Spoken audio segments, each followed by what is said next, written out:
Hey, hello and hi everyone, this is Linksy and welcome to my review of Tales of the World Radiant Mythology for the PlayStation Portable.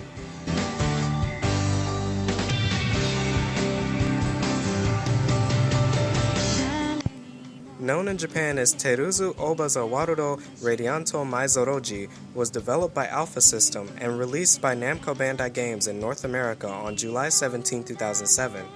This is the only Tales of the World game to be released in North America and Europe, so this is the only incarnation of a Tales of the World game released here. Being on the PSP, a relatively new system at the time, and also being released as a part of the Tales of series, which is a popular one at that, this game was obviously held to some regard for being a unique concept in the shell of other more prevalent Tales of games released beforehand. As for my opinion of the game, let me be one to say that this may be one of my most mixed reviews that I have done. So without further review, let's get started. By the way, I know this is considered a mainstream Tales of game, but my opinion leads more toward the fact that if it has Tales of on it, then it's a part of it just as much. Deluded inferiors, straining against my will. Mortals, haunted by death's specter. Get out here, Wittershin! Give me back my world! All the worlds you've taken! The world named Teresia is put at risk by the Devourer, and a guild/resistance called Ad Libitum exists to solve the problems of townspeople and apprehend the Devourer as long as it is trying to suck the world's mana dry. This doesn't go as planned, so the entity known as the World Tree creates a descender, and this is your main character. You awaken to the sight of a flying creature named Mormo that assists you on your journey. He doesn't participate in battles, but he does participate in random skits and sometimes annoying conversations. As you progress through the World Tree, you'll hear a girl scream, who is later introduced as Konono, and she also introduces you to the values of Ad Libitum. With nothing better to do, you go to a town called Eylily with the hopes of joining Ad Libitum, and from there, your journey begins. Where'd you come from? Huh? Well, in any case, you're refugees. You're lucky to make it to town in one piece. Here we go! Yeah! Stay sharp!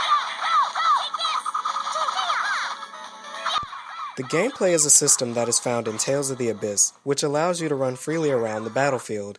This is a feature that I rarely use due to the fact that you are always locked onto an opponent, and this means that you can also run in a straight line to the opponent.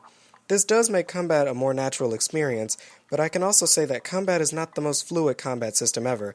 This combat has been executed well in other games, but this fighting feels clunky and somewhat underdeveloped. It doesn't break the experience, however. It is an addicting battle system after a while. I loved seeing my experience total rise, and the clunkiness is only noticeable without a party and many enemies.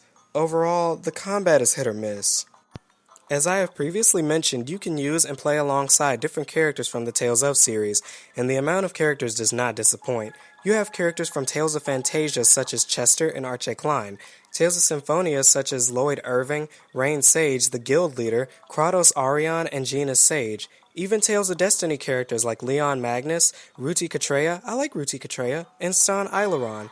You can play with most of the cameo characters, and the variety is astounding. The catch involved is that you must be in good standing with these characters, otherwise you will be declined, but I will come to that later.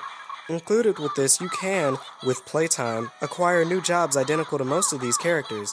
Jobs basically determine your performance in battle. Starting the game, you can choose the Warrior, a hard-hitting class, the Thief, a class with swift hits and interesting moves, the Priest, a class that focuses on support magic such as healing spells and resurrection spells, and finally there is the Mage, which specializes in offensive magic such as Storm and Fire. Each job is level 1 at the start, but when you switch, your jobs keep their levels that you accumulated. For example, if I reach level 30 with a Mage and switch to a Thief, I will be a level 1 Thief, but if I decide to switch back, I will be level 30 with all of my stats intact, which I loved. Your character even shows all of the items and outfits worn except for accessories that give stat boosts, but be warned that your ad libitum quests do not scale back down in level with you. There are many types of quests as well, and the number can become overwhelming, almost seeming endless. There are a few problems that I had with this quest system, but once again, I will go more in detail later.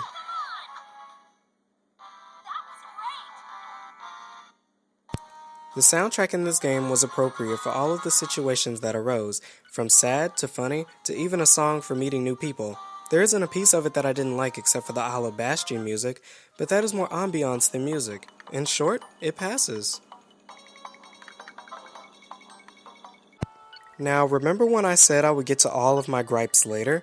Well, this is later. Let me start with party building and progression.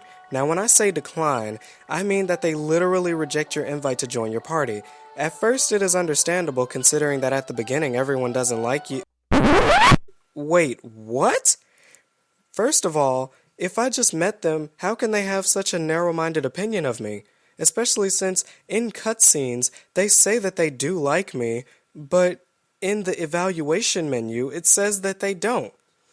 I mean, obviously, you have to have some friendship with someone before they agree to join your party to take on monsters, but for some characters, it just doesn't make sense, like Stan Aileron. He likes action no matter where it is, but he doesn't like you, so he won't join your party to take on this action. The only character that I saw that this made sense with is Leon Magnus, because he doesn't like anybody. This just doesn't make sense, including in the context of the missions, and oh, the missions.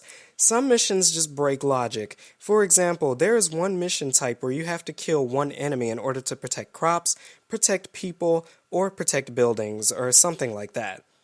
The only thing that doesn't make sense about this is, how does killing one enemy prevent the destruction of crops? That doesn't make sense. In this game, enemies constantly respawn. I mean, yes, you can say that in the game they're supposed to not respawn, but they do. So that is what I will be judging this on. If enemies constantly respawn, how does killing one of the species keep your crops safe? That don't make no sense. And I can see another species ahead of this species, but I have to kill this particular one. How does this work? And as for the people growing the crops, why do you go to these places to grow your crops? It doesn't make sense. Why do you build your buildings in these places? In the world map screen, you have to walk through trees in order to get to the foot of the world tree. You even have to walk through trees to get to the Hallowed Bastion. But the thing that doesn't make sense is, why wouldn't you grow your crops in a safe place rather than going to the dangerous foot of the world tree to grow your crops there? And if they don't grow their crops there, what are they doing there in the first place?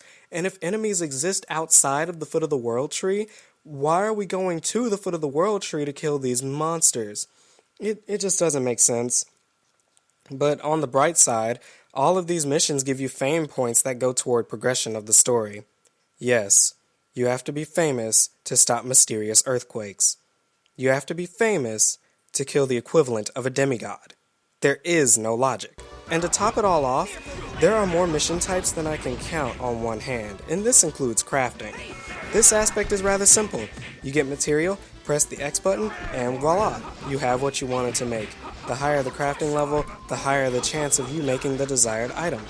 But there is one thing. How do you fail at crafting a sandwich? That is all. In conclusion, this game is the better part of a mess. It is a hard game to stick with if you lack patience, and it just doesn't give the best impression right out of the gate, having lackluster effects and just in general giving off a very low-toned vibe. This game, from beginning to end, keeps a very steady standard of average, but the good thing is that it does a good job of maintaining and not dipping below. But that's all I have to say. This has been Linksilo, and I'll get you guys back. Hope y'all enjoyed. Comment, rate, do whatever you want with this video. I don't really care, and I'll catch you guys later. Peace and savvy.